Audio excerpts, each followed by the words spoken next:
It's a pagan sex statue. Bow, chick, bow, wow. Actually, this is a depiction of the great rite.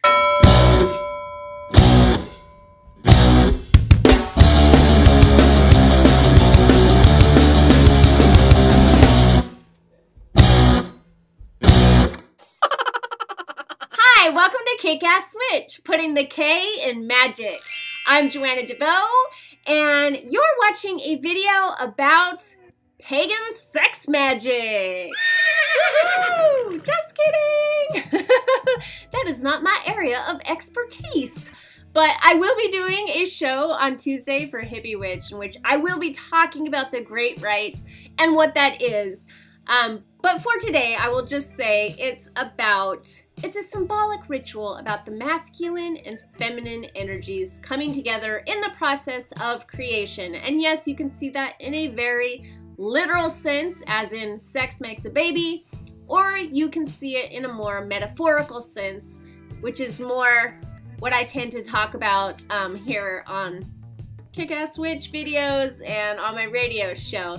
What I'm really interested in talking about today is coming into balance within, the masculine and the feminine within. And when I say the masculine and feminine, I'm not talking about male and female, although I do think that oftentimes, not always, men and women personify these energies. I know that I can get myself into trouble defining what the masculine and feminine is because people love to argue about this stuff.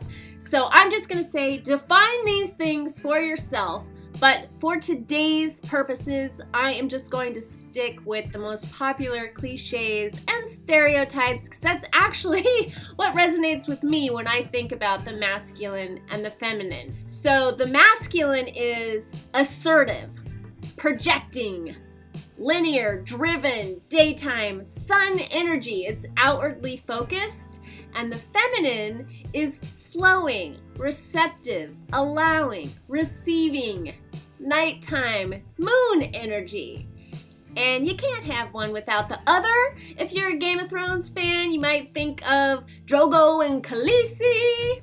My moon and stars, my sun.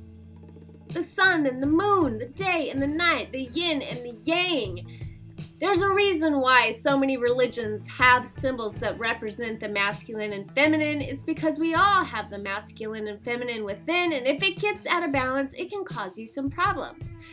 And I don't think that being in balance means that your energy is divided perfectly between 50% masculine and 50% feminine, or if you're a woman, it's 80% feminine and 20% masculine, or vice versa.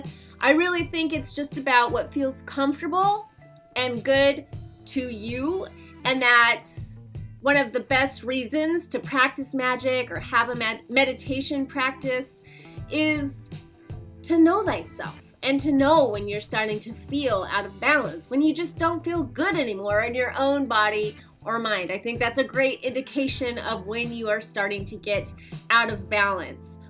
The way that I think that the masculine and feminine are out of balance in a religious context, at least the kind of religion that I grew up in, and maybe you did too if you grew up in an Abrahamic religion, if you grew up in a Christian household, for example, you might have prayed a lot. We prayed a lot in my family. We prayed over every meal. We prayed at the front door before we left the house to go to school. And if any kids, God forbid, should want to walk to school with me, my parents would make them like stand at the front door and pray with us. We prayed all the time. But what we didn't do was meditate. I was never taught to meditate.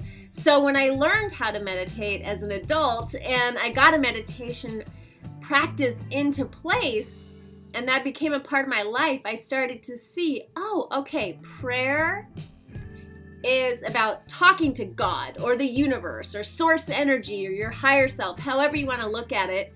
And meditation is about listening. It's about receiving. One is projecting, one is receiving. One is outward, one is inward.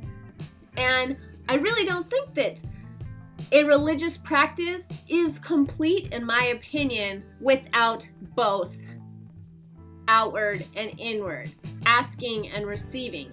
Why ask if you're not going to receive? And I think that a lot of us live our lives this way, especially people that, let's say, have an online business or people that are looking for love. It's like, I'm putting myself out there every single day. I'm trying and I'm trying and trying. And the trying can be very masculine, whether you're a woman or a man. It's like putting myself out there every single day. It's pure ambition. I'm driven. I'm going to find the man of my dreams. I'm going to make this business happen. But there's no space for that person to walk into your life. There's no space for the ideal clients to walk into your life because you're not making space to receive. If you're someone who gives a lot, you're always giving and giving and giving to other people, you might get out of balance that way to where you don't allow them to give back to you. You aren't willing to receive. And ironically enough, as much as you might give to those relationships, and I know this from personal experience, it's interesting to see how they can actually start resenting you because people want to give as well as receive. A one-way street, it's not pleasant for anybody, and people feel and sense that imbalance. A way to think about it is when you're in a conversation.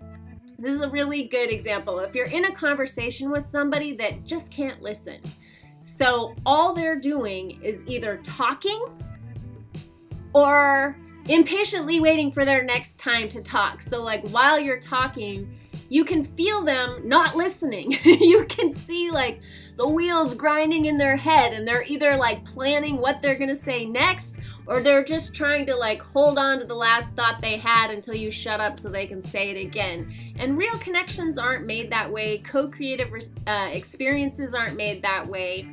And that's the way that I think that imbalance can just show up in a really simple interaction. And then of course there are bigger implications to this. When I was looking over the Psychospiritual Wheel of the Year as a whole, I noticed something was missing, and it's in the summer transition module, which is tied up in Beltane and Mayday. So that's the one that we're doing now. If you want to sign up for that, please do. I would love to have you there. But I was largely focused on femininity and receiving, grounding into what is, rooting down into what is, dirt and soil, earth energy. But I realized like, whoa, the Great Right happens around that time, and I didn't even get into talking about the masculine and feminine. So I have fixed that, and I have added a new section about bringing the masculine and feminine into place, and then all of the goodness that was there before is still there. We do a really cool commitment ceremony, which is actually a commitment to yourself. You could see that as the masculine and the feminine coming together. We do a really fun crafty witch project called the Magical May Braid. So I'm really excited about that. I have a lot going on in May, and if you want to run wild and really go crazy with me in May, you can do both Sad to Sexy and the Summer Transition module, and keeping in the masculine energy that I am accused of having too much of, we're just gonna call it the May Day Power Pack. If you want to buy both, I will give you a really cool discount, and there's links down below. You can sign up for either or both. If you want to do both with me, I'm gonna do both. I am a person who has many times in my life been accused of having an excess of masculine energy. I have had to learn how to interact with groups of women, for example. I was always more comfortable around men. I just understood that energy better because I guess I had a lot of it myself.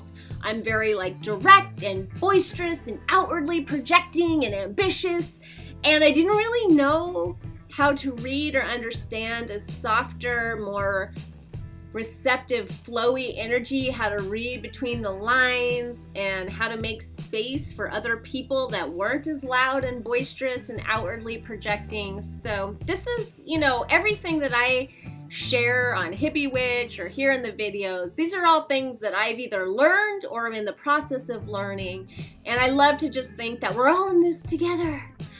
So yeah, May is going to be really busy but really fun, and I think that I can hold that because I love May. I love that springtime before the summer gets too hot, which actually makes me feel kind of lethargic. So I like to get a lot done in the spring months. I'm like a little busy bee during these times. So if you feel like that too and you want to join me, that would be awesome. And if not, I'll be back here with another free video next Thursday. And check out next Tuesday's show on The Great Right. I will be talking about that maybe a little bit. Maybe I'll talk a little bit about sex and sex magic because I think that's interesting, but I don't want to get too carried away with that because I really want to talk about it on a symbolic level as well. And until we meet again, much love, peace.